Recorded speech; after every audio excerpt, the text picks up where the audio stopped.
dimanapun berada. Pagi ini kita bertemu dengan saya, Nusniki Pujarawati, Kak Instalasi Rawat Inap Blok F dan G, dan dengan Mbak Indra Joy, perawat ruang Giri 4. Pagi ini kita akan ngobrol asik, ya, bagaimana cara memberikan pelayanan keperawatan yang sifatnya paripurna. Selamat pagi Mbak Indra. Selamat pagi Bu Niki. Ya. Gimana kabarnya Mbak Indra? Alhamdulillah baik Ibu. Alhamdulillah.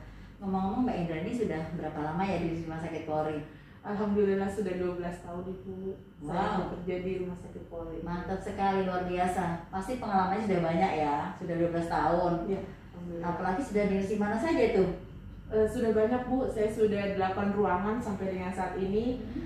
Dari mulai kelas 3, kelas 2, kelas 1, VIP, VVIP, bahkan zona merah 2 tahun saya di sana. Tapi nggak kena ya? Alhamdulillah. Alhamdulillah. Alhamdulillah kena Bu. Alhamdulillah kena. Bagus, nggak apa-apa. Namanya kita resiko kerja. Ya. Ya oke. Mungkin karena Mbak Indra ini sudah pengalaman sudah banyak ya, sudah dari kelas 3, VVIP semua sudah pernah dialami. Mungkin pasti sudah tahu dong bagaimana trik-triknya, bagaimana sih supaya kita bisa memberikan pelayanan perawatan yang paripurna. Ya, sebagai bukti bahwa kita ini sebagai seorang perawat profesional gitu ya. Ya Ibu, aduh pertanyaannya luar biasa ya teman-teman semua. Saya di sini akan memberikan gambaran penjelasan tentang bagaimana sih memberikan pelayanan paripurna kepada pasien, dimulai dari diri kita sendiri dan saat pasien itu datang. Jadi saat pasien itu datang ke rumah sakit Ibu, tidak lupa kita sambut pasien tersebut, kita ucapkan salam, assalamualaikum, Bapak Ibu selamat pagi, lalu kita perkenalkan diri kita.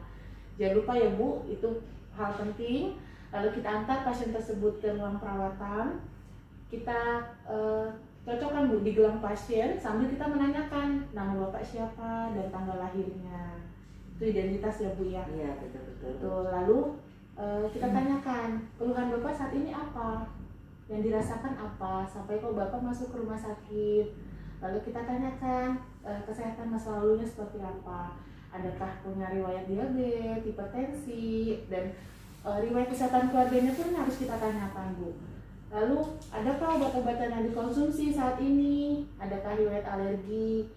Lalu setelah kita menanyakan itu, kita lakukan pengkajian keperawatan secara biopsiko, sosio, dan budaya. Lanjut kita ke pemeriksaan fisik. Kita lakukan pemeriksaan mulai dari kepala sampai dengan ujung kaki ya Bu. Ya tutu ya namanya. Betul. Ya, misalnya tutu ya. Betul. Kita lakukan itu per sistem Bu. Gitu. Setelah kita melakukan pengkajian perawatan, lalu kita melakukan pemeriksaan fisik. Setelah kita melakukan pemeriksaan fisik Bu, kita lakukan edukasi kepada pasien. Kita akan jelaskan jam dokter visit, dokter DPJP yang penanggung jawab pasien, lalu jam besuknya jam berapa banyak orang yang harus besuk dalam satu hari, adakah jam besuknya. Setelah kita melakukan pemeriksaan fisik, kita melakukan edukasi kepada pasien dan keluarga. Kita jelaskan jam visit dokter, jam berapa, lalu jam pemberian makan, jam besuk. Lalu setelah kita jelaskan semua itu kepada pasien dan keluarga, kita ajarkan bagaimana cara cuci tangan yang baik dan benar. Karena itu untuk menentukan, setelah melakukan pemeriksaan fisik, kita lakukan edukasi kepada pasien dan keluarga. Mulai dari jam besuk pasien jam berapa, lalu jam kunjungan pasien itu jam berapa saja, jam pemberian makan jam berapa saja, dan tidak lupa kita jelaskan bahwa setiap pasien itu mempunyai penanggung jawab perawat. Dalam satu hari itu perawat mempunyai 3 shift pagi, siang, dan malam, dan ada penanggung jawab pasien. Jadi jika pasien itu kurang paham atau ingin menanyakan keluhan, itu bisa ditanyakan ke penanggung jawab pada pasien tersebut. Nah, tidak lupa kita ajarkan cara cuci tangan yang benar kepada pasien dan keluarga. Itu sebagai upaya kita untuk memutus mata rantai penyebaran infeksi.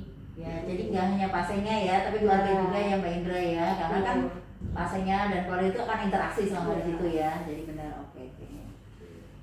Benar apa lagi ya Mbak Indra ya setelah itu ya? Setelah kita lengkap melakukan pengajian, melakukan edukasi, setelah itu apa lagi yang harus kita lakukan sebagai seorang perawat profesional? Betul Ibu. Jadi semua yang sudah kita lakukan tersebut itu kita dokumentasikan di dalam catatan keperawatan. Di dalam catatan keperawatan tersebut itu semua hasil pengkajian kita ditulis dan tidak lupa dibubuhi tanggal, jam, dan tanda tangan perawat tersebut. Nah, hasil dari pengkajian itu pula itu kita cantumkan juga di CPTT, catatan perkembangan perawat terintegrasi.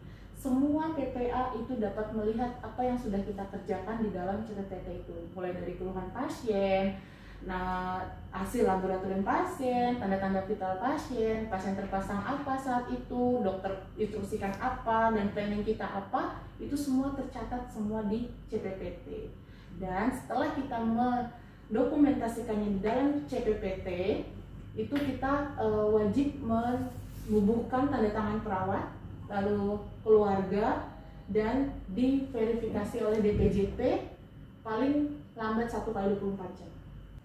Ya, jadi tadi setelah selesai semua dilakukan pengkajian, kan Mbak Indra mendokumentasikan di catatan perawatan ya, sama di catatan perkembangan pasien terintegrasi ya. Jadi catatan perkembangan pasien ya, bukan catatan perkembangan perawat yang mungkin tadi keselayo kali ya.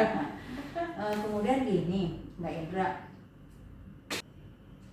baik sahabat nurse dan ya yang setia dan masih mengikuti ngobrol asik dengan kami akan menyimpulkan tentang pelayanan paripurna pada pagi hari ini. Ya Pak Indra ya. Jadi pelayanan paripurna itu dimulai saat sejak pasien mulai masuk ke rumah sakit, kemudian perawat akan memberikan pelayanan mulai dari menjemput pasiennya, mengawal sampai ke ruang perawatan, melakukan pengkajian, bahkan memberikan edukasi apa yang dibutuhkan pasien saat itu.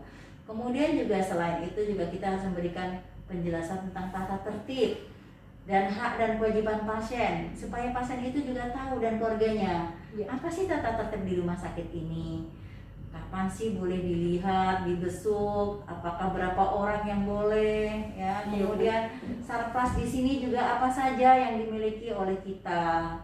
Kemudian apalagi ya selain sarpras, apalagi ya Mbak Indra ya? Oh, banyak Ibu, dari mulai yang terutama tuh arah kiblat. Oh iya betul. Jangan sampai keluarga sama pasien bingung nih mau sholat arah kiblatnya kemana Ya, gitu betul kan. sekali. Ya, jadi supaya kita itu bisa memberikan pelayanan yang paripurna, pasien itu kalau minta 10 kita kasih 15. Wow. Nah, jadinya kalau semua perawat nih ya bisa menjelaskan seperti Mbak Indra ini, pasti kita akan jadi zero komplain. Oke. Insya Allah. Baik sahabat nurse dan pendengar sekalian, pemirsa sekalian, kita cukup sampai di sini. Kita akan ketemu lagi di edisi berikutnya. Selamat siang. Wassalamualaikum warahmatullahi wabarakatuh. Waalaikumsalam. Satu lagi Ibu, lupa kami budayakan 5S ya teman-teman. Oh, iya, Semua perawat betul. nurse itu budayakan 5S, senyum, sapa, salam, sopan, dan santun. Siap. Oke, Oke, semoga gaspol.